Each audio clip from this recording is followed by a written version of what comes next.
भाई किसी मित्र ने पूछा है कि फाइनेंशियल फ्रीडम की क्या परिभाषा है।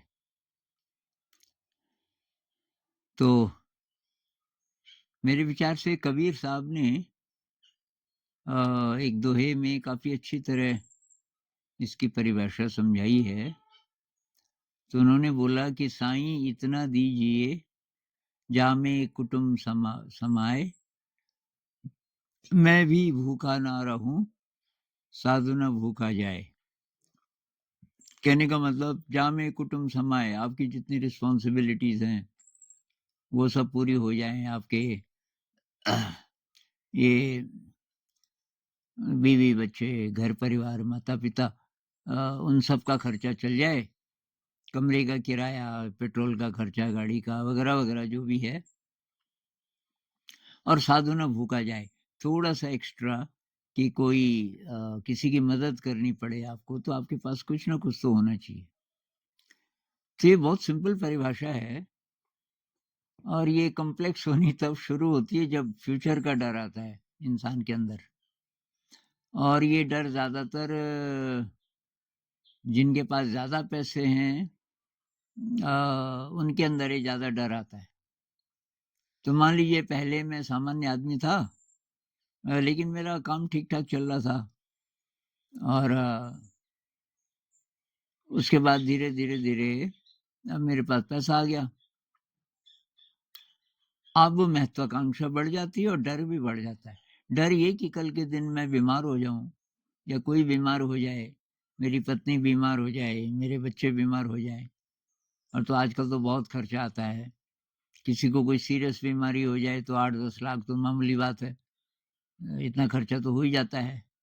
तो मेरे पास सेविंग होनी चाहिए, और तो कितनी होनी चाहिए, यहाँ से गड़बड़ होना शुरू होता है।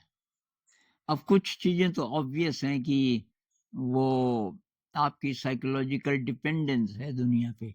जब आप बोलते हो कि मेरा अच्छा मकान होना चाहिए, अच्छी की परिभाषा आपकी ये नहीं होती कि सबके लिए ठीक ठाक सोने की जगह हो, बच्चों के लिए थोड़ा सा स्पेस हो अंदर जिसमें थोड़ा सा खेल भी सकें, थोड़ा सा गार्डन हो, ये नहीं। अच्छा सा का मतलब कि पड़ोसियों से अच्छा, ये जिस लोकेलिटी में मैं मकान बना रहा हूँ वहाँ कोई हंसे नहीं मेरे पे तो सामान्य नहीं, थोड़ा ठीक ठाक। उसी तरीके से गाड़ी खरीदनी है, तो एक तो है कि जरूरत है, काफी दूर ट्रैवल करना पड़ता है, गाड़ी होगी तो सुविधा होगी।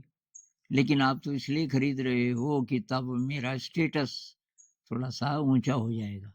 जहां से स्टेटस की चिंता आपको होने लगी, बिना मतलब, कोई नहीं आपको परेशान कर रहा है, कोई नहीं बोल रहा है कि आप सामान्य आदमी हो, गरीब आदमी हो, कोई नहीं हंस रहा है आप पे। आपको लगता है कि अगर मेरे पास ये हो वो हो वो हो, तो यहां से आपका फाइनेंशियल फ्रीडम फाइनेंशियल स्लेवरी में बदल जाता है। आप अब गुलाम होने शुरू हो गए। पहले आजाद थे जब तक गरीब थे और काम ठीक ठाक चल रहा था। तो गरीब तो नहीं कहना चाहिए ना उसको, जिसका काम ठीक चल रहा है। कोई मिस्त्री है, बिल्कुल अनपढ़ है, लेकिन वो ठीक ठाक पैसा कमा लेता है। 700-800 रुपया तो आजकल है शायद दिहाड़ी रोज की। तो एक महीने का कितना हुआ? तो 8 या 24, 22-24 हजार, 20 ही हजार भी लगा लो, 1-2 दिन छुट्टी भी हो सकती है। तो 20 हजार महीना कमा लेता है, और उसको चाय पानी भी मिलता है, एक टाइम का खाना भी वहीं मिल जाता है। और थोड़ा सा पत्नी भी कमाती है, पत्नी कुछ सिलाई सुलाई का काम करती है, और बच्चे सामान्य स्कूलों में पढ़ते हैं तो बहुत ज्यादा फीस नहीं है वहाँ, सब ठीक ठाक चल रहा है। थोड़ा थोड़ा बच भी रहा है पैसा। वहां तक तो ठीक था। अब मिस्त्री जी ने छोटा सा बिजनेस शुरू कर दिया, और वो बिजनेस अच्छा चलने लगा, मिस्त्रीगिरी छोड़ दी, अब बिजनेस करने लगे और उसमें बहुत पैसा आने लगा। यहाँ से फिर अब महत्वाकांक्षा शुरू हो गई। पहले एक छोटा सा था, दो दो कमरे का सेट था किराए पे, आ, किसी शहर के किसी सामान्य इलाके में जहाँ किराया कम होता है। और अब ख्वाब आने लगे मन में कि भई ऐसा होता, उस जगह मकान होता, इतना बड़ा होता। तो आपकी फाइनेंशियल फ्रीडम अब खत्म होनी शुरू हुई। ये जो लोग सोचते हैं ना ज़्यादा पैसा होगा तो उससे फाइनेंशियल फ्रीडम आएगी, ज़रूरी नहीं है। और ये भी ज़रूरी नहीं है कि ज़्यादा पैसा आएगा तो तब महत्वाकांक्षा बढ़ेगी। आप अंदर से अगर फ्री हैं तो पैसा कभी प्रॉब्लम नहीं बनेगा, चाहे वो कम है, चाहे ज़्यादा है। आपकी ज़िंदगी में खूबसूरती आएगी। कम पैसे से भी आ सकती है, ज़्यादा से भी, तब आप अच्छा काम कुछ करोगे, अपने लिए नहीं खर्च करोगे उसको। तो इसके उदाहरण हैं बहुत सारे। जैसे राजा जनक की कहानी है ना, राजा जनक आपने सुना होगा। राजा था, लेकिन वो अष्टावक्र जी को उन्होंने जब से गुरु बनाया, तो फिर वो एनलाइटेंड हो गए और सब राजपाट छोड़ के जाने वाले थे। अष्टावक्र ने बोला नहीं, तुम राजा रहो, लेकिन अंदर से तुम बैरागी रहो। तो अब राजा जनक सारा राजकाज भी कर रहा है, जैसे अपने आप ही चल रहा है, लेकिन अंदर से बैरागी। तो कहते हैं कि उनका जो एक से ज़्यादा महल रहे रहे होंगे, कुछ गेस्ट्स के लिए, कुछ किसके लिए। तो जो सबसे अच्छा महल है, उसमें उन्होंने एक जोगी को ठहराया हुआ था। जोगी आया, केवल एक लंगोट और बाकी एकदम नंगा, मतलब पैर पे भी कुछ नहीं, जूते-जाते कुछ नहीं, चप्पल। और वहाँ वो जोगी ठहरा हुआ था। उसके बाद 2 लंगोट थे। एक लंगोट उसने धोया हुआ था, नहाया था सुबह, एक उसने पहना था। अब महल से 1 किलोमीटर दूर कहीं कुछ कीर्तन हो रहा था, भजन हो रहा था। तो जनक जी ने बोला, मैं तो वही सुनने जा रहा हूँ, जोगी हो सकता है कोई पुराना मित्र रहा हो, क्या आप भी आओगे? जोगी ने कहा, हाँ, ज़रूर आऊँगा मैं भजन सुनने तो। तो ये भजन सुन रहे थे, इतने में एक सिपाही दौड़ा-दौड़ा आया, कुछ देर बाद, और राजा जनक को कहने लगा कि महाराज महल पे आग लग गई। और जोगी को अपना लंगोट याद आया। जोगी बहुत बड़ा कोई आदमी था पहले, पैसे वाला, धन दौलत वाला, उसने सब छोड़-छाड़ दिया था, बैरागी बन गया था। लेकिन अब 2 ही लंगोट थे। जोगी भागा, अपना लंगोट बचाने के लिए, और अभी 100 मीटर, 200 मीटर भागा होगा, तब तक दूसरा सिपाही आ गया। दूसरे सिपाही ने बोला, आप कहाँ जा रहे हो महाराज?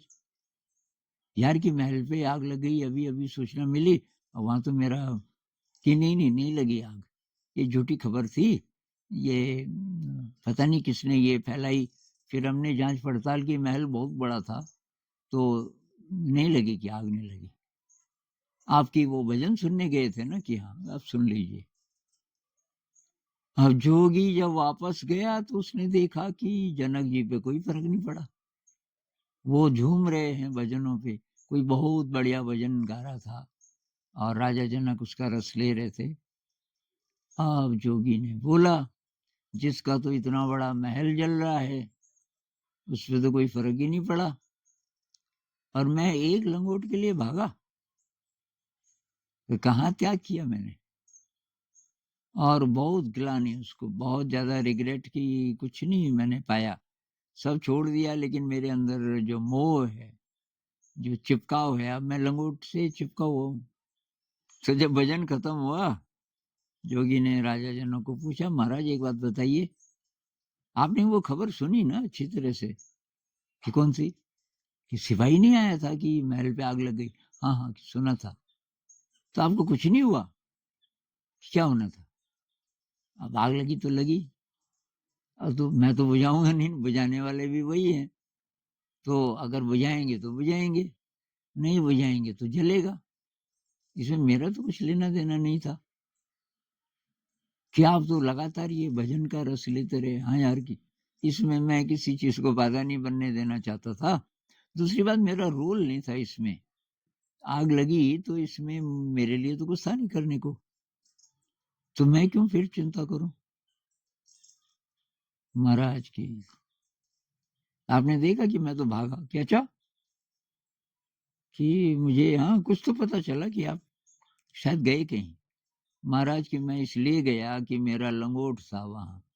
महल के जिस हिस्से में आग लगी उन्होंने बताया सिपाही ने, उधर ही मैं ठहरा हूँ और वो लंगोट था, उसके लिए भागा मैं।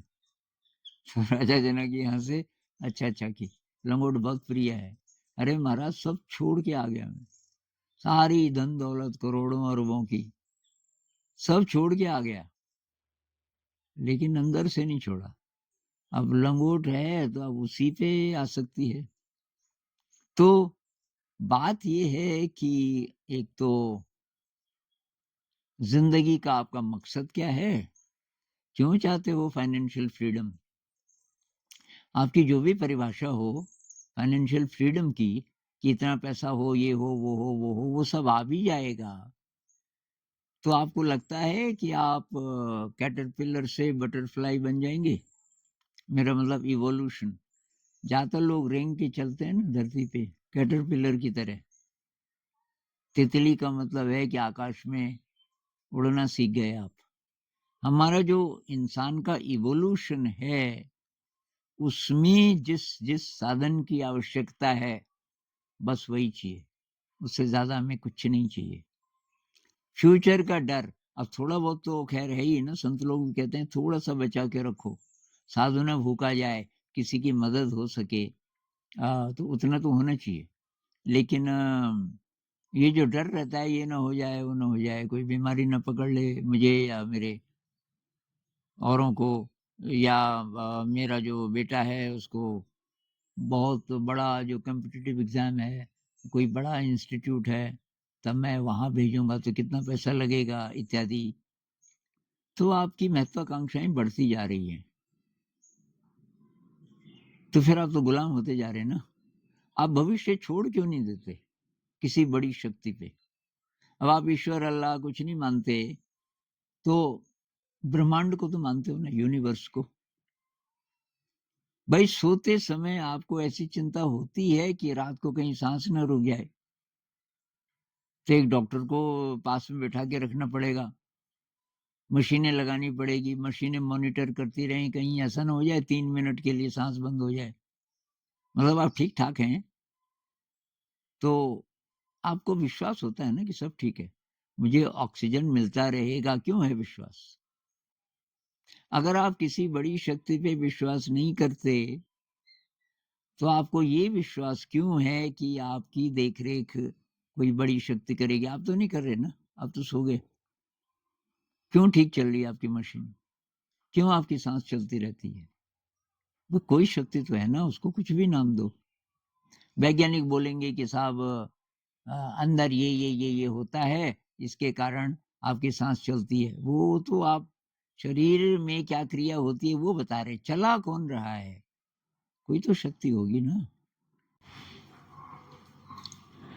तो फाइनेंशियली फ्री जो महसूस करे अपने आप को, ऐसे इंसान की क्या खासियत होगी।